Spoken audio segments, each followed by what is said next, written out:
Good morning students. आज की इस वीडियो लेक्चर में बेसिकली हम लोग जो डिस्कस करने जा रहे हैं अबाउट द न्यूक्लियस। क्योंकि लास्ट क्लास में हम लोगों ने देखा था अबाउट द ऑर्गेनल्स। सो हम लोग इस वीडियो में अब हम लोग जो डिस्कस करने जा रहे हैं वो ऑर्गेनल्स के बारे में डिस्कस करेंगे। सो स्टूडेंट्स, ये ऑर्गेनल का नाम क्या चीज है? न्यूक्लियस। न्यूक्लियस जिस चीज को अपन control centre of the cell कहते हैं, जो डिस्कवर किया गया था by the help of Robert Brown. बच्चे, इसमें समझने की मेन बात यह है कि आखिर जब रॉबर्ट ब्राउन ने न्यूक्लियस को देखा तो न्यूक्लियस में ऐसा क्या था। पहला उन्होंने यह देखा कि न्यूक्लियस काफी ज्यादा डेंस और सेंट्रली लोकेटेड सेल्स के अंदर प्रेजेंट होता है, जिसे अपन सेल का ब्रेन भी कहते हैं, जो काफी इंपॉर्टेंट रोल प्ले करता है, प्लस बहुत सारे essential criteria, essential features play करता है। साथ साथ अभी इस न्यूक्लियस के बिहाफ पर हम लोग जो सिर्फ बात करेंगे वो बात करेंगे एंडोप्लाज्मिक रेटिकुलम के बारे में। क्यों? क्योंकि न्यूक्लियस खुद बहुत ही बड़ा और बहुत ही इलैबोरेटेड पॉइंट है। सो स्टूडेंट, अभी हम लोग किसके बारे में बात करेंगे कि ये न्यूक्लियस के इर्द गिर्द जो स्टैक लाइक स्ट्रक्चर जो प्रेजेंट है उसके बारे में हमने क्या करेंगे? डिस्कस करेंगे स्टूडेंट। सो स्टार्ट करते हैं अपने ये वीडियो लेक्चर्स में। अब आप जानते हो जिस चीज को अपन क्या कह सकते हैं, जिस चीज को अपन कॉमनली कहते हैं कि ये एक ऐसा स्ट्रक्चर है जो एंडोप्लाज्मिक रेटिकुलम है, जो न्यूक्लियर मेम्ब्रेन से लेकर के सेल मेम्ब्रेन तक को ज्वाइंट करता है। और कहा ऐसा जाता है कि एंडोप्लाज्मिक रेटिकुलम जो है वो बेसिकली किसका इनफोल्डिंग है? वो इनफोल्डिंग है आपका, दैट इज सेल मेम्ब्रेन का। अब जरा देखा जाए कि जहां जहां ये एंडोप्लाज्मिक रेटिकुलम एब्सेंट रहेगा वहां क्या चीज का फॉर्मेशन करेगा? न्यूक्लियर पोर का फॉर्मेशन करेगा स्टूडेंट। किसका फॉर्मेशन करेगा? न्यूक्लियर पोर का फॉर्मेशन करेगा। इसके बाद फर्दर ये क्या होगा? ये नेटवर्क लाइक स्ट्रक्चर आपको दिखेगा। ये कैसा दिख रहा है? ये आपको बिल्कुल नेटवर्क लाइक स्ट्रक्चर दिख रहा है, जो ज्वाइन किसे कर रहा है? न्यूक्लियर मेम्ब्रेन को और सेल मेम्ब्रेन को। और ये क्या चीज है? इसी चीज को अपन कहते हैं एंडोप्लाज्मिक रेटिकुलम। अब स्टूडेंट्स आगे देखेंगे। अब क्या है ये? पूरे एंडोप्लाज्मिक रेटिकुलम में तीन मेन कंपोनेंट होते हैं। पहला होता है सिस्टर्ने। ये जो फेस देख रहे हो इस चीज को अपन क्या कहते हैं? सिस्टर्ने कहते हैं। सिस्टर्ने के बाद जो स्मॉल छोटे छोटे ऐसे ऐसे करके होल्स प्रेजेंट होते हैं, इस चीज को अपन कहते हैं वेसाइकल्स। क्या कहते हैं? सिस्टर्ने ये स्टैक को कहते हैं, और छोटे छोटे बेसिकली बबल लाइक स्ट्रक्चर को अपन क्या कहते हैं? वेसिकल्स कहते हैं। प्लस टिब्यूल्स, ये कुछ इस टाइप के जो दिखते हैं वो क्या होते हैं? टिब्यूल्स होते हैं।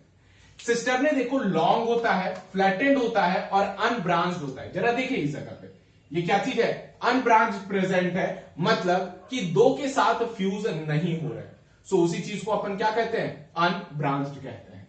नेक्स्ट आता है that is the vesicles. Vesicles इस टाइप में कैसे दिखते हैं? ओवल शेप के दिखते हैं। जरा देखो आप, ये ओवल शेप का दिखता है और बाउंडेड स्ट्रक्चर है। ये कैसा स्ट्रक्चर है? बाउंडेड स्ट्रक्चर है। नेक्स्ट आता है इस टाइप के स्ट्रक्चर को जिसे अपन क्या कहते हैं? टिब्यूल्स कहते हैं।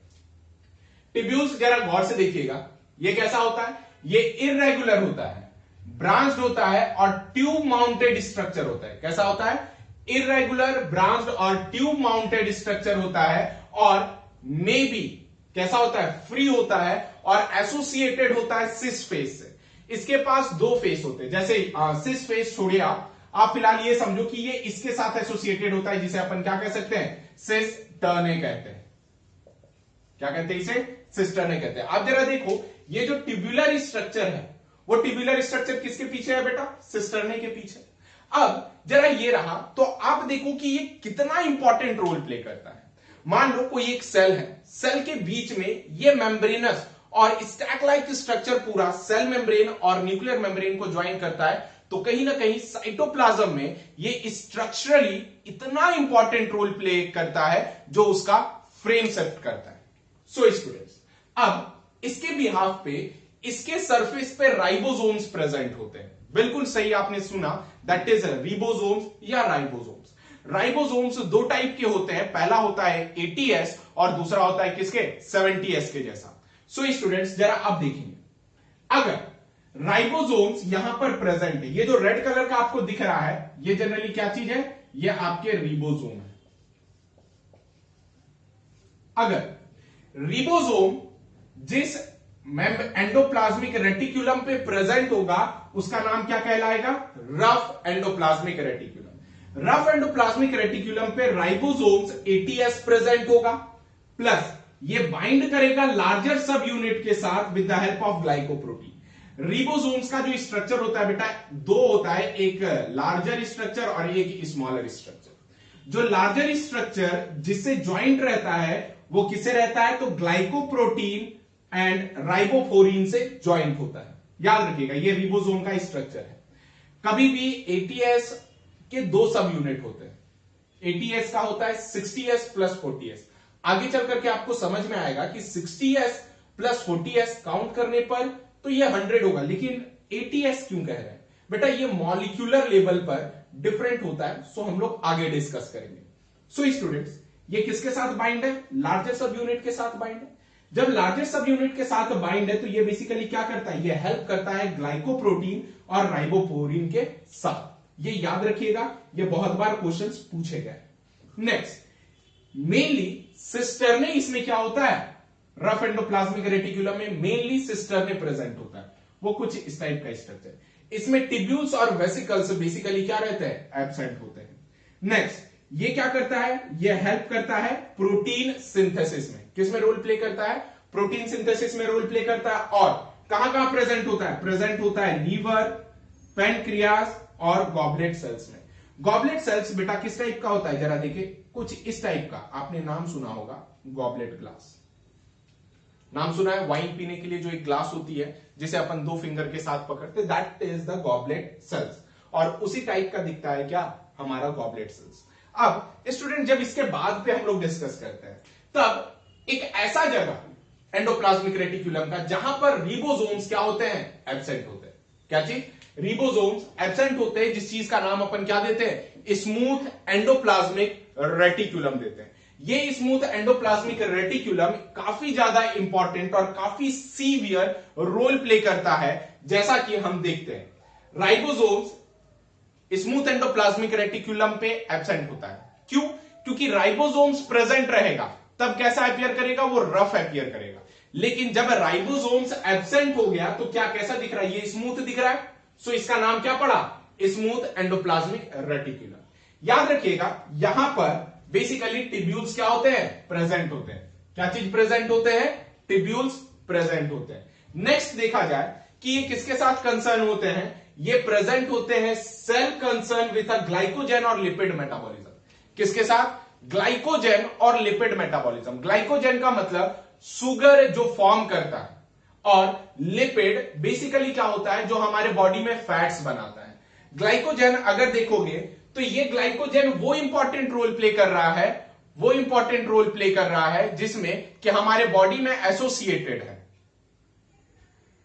अब क्या होता है स्टूडेंट कि ग्लाइकोजन बेटा अगर समझो इसे सिंपल, तो जैसे हम लोग रात में एक्सेस खाना खा लिए, वो एक्सेस खाना क्या होता है कि वो ग्लाइकोजन के फॉर्म पे स्टोर हो जाता है।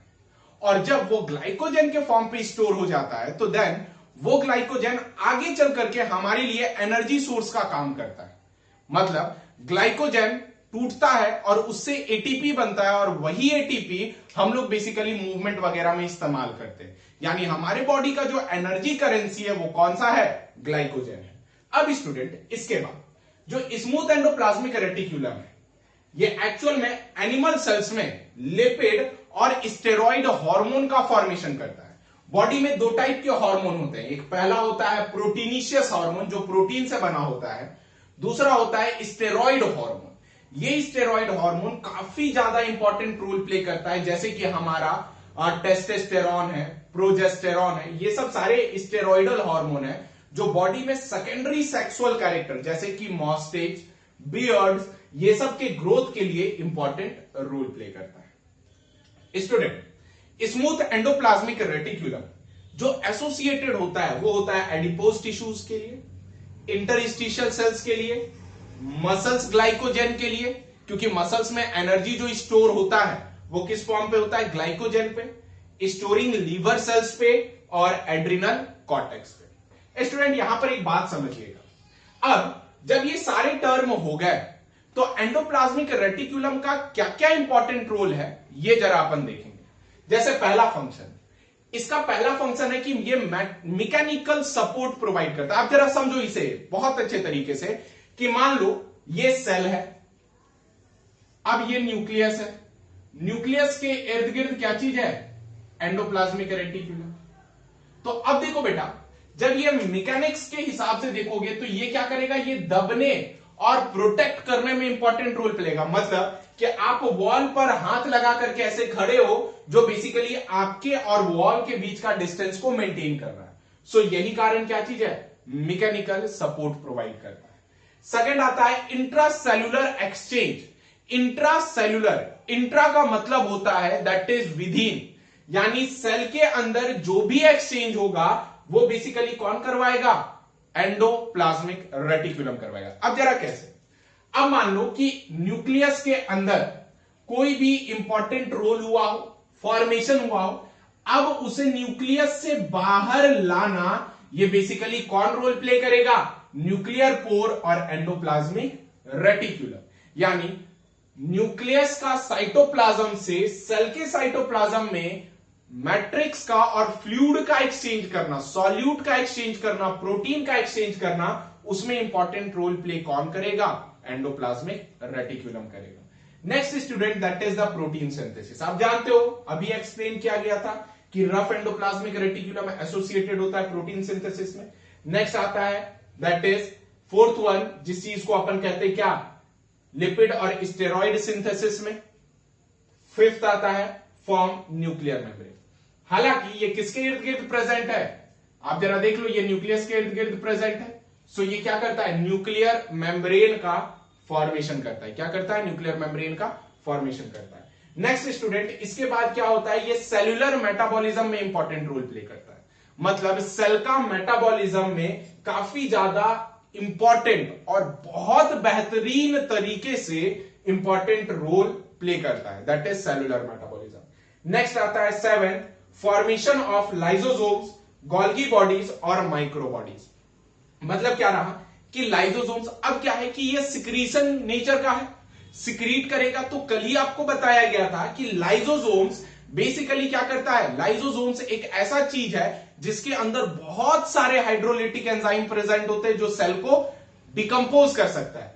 सो लाइसोसोम्स का फॉर्मेशन, गोल्गी बॉडीज, जो पुलिसमैन था और क्या कह सकते हैं पोस्टमैन ऑफ सेल था, उसका फॉर्मेशन, प्लस छोटे छोटे माइन्यूट बॉडीज जो फॉर्म करते हैं उसे माइक्रो बॉडीज कहते हैं, जो एंडोप्लाज्मिक रेटिकुलम फॉर्म करता है। नेक्स्ट आता है बेटा दैट इज डिटॉक्सिफिकेशन। डिटॉक्सिफिकेशन का मतलब होता है कि ड्रग्स का रिमूवल। मतलब बॉडी में जब इस जगह पे ड्रग्स का फॉर्मेशन हो गया, मतलब कोई भी केमिकल, ड्रग्स मतलब क्या, केमिकल, अगर कोई भी केमिकल का फॉर्मेशन यहां के अंदर में कर जाता है, तब जनरली क्या करता है, ये ऑटोमेटिकली डैमेज और ये ड्रग्स और केमिकल को डिसॉल्व करके खत्म करना, उस इवेंट को अपन क्या कहते हैं, डिटॉक्सिफिकेशन कहते हैं। नेक्स्ट स्टूडेंट, इसके बाद नाइन्थ आता है दैट इज, ये प्रीकर्सर किसके लिए होता है, सिक्रीशन के लिए। प्रीकर्सर का मतलब होता है कि इसका मोस्ट इंपॉर्टेंट और मेन रोल जो होता है वो किसके लिए होता है, सिक्रीट करने के लिए, दैट इज सिक्रीटरी नेचर का होता है। सो स्टूडेंट ध्यान रखिएगा, ये सारे इंपॉर्टेंट क्राइटेरिया और इंपॉर्टेंट फंक्शन है वो किसके, एंडोप्लाज्मिक रेटिकुलम के। सो स्टूडेंट आप एक काम कर लेना, इसका स्क्रीनशॉट ले लो और स्क्रीनशॉट लेकर के अच्छे तरीके से इसे नोट्स में प्रिपेयर कर लीजिए। जिस टाइप में मैं डायग्राम बनाया हूं आप उस टाइप में डायग्राम बना ले, आपको काफी आसानी रहेगी आगे चल करके पढ़ने में। सो स्टूडेंट आज के वीडियो लेक्चर यहीं तक, मिलते हैं हम अपने नेक्स्ट वीडियो लेक्चर के साथ। सो तब तक के लिए stay safe, stay healthy and thank you for watching.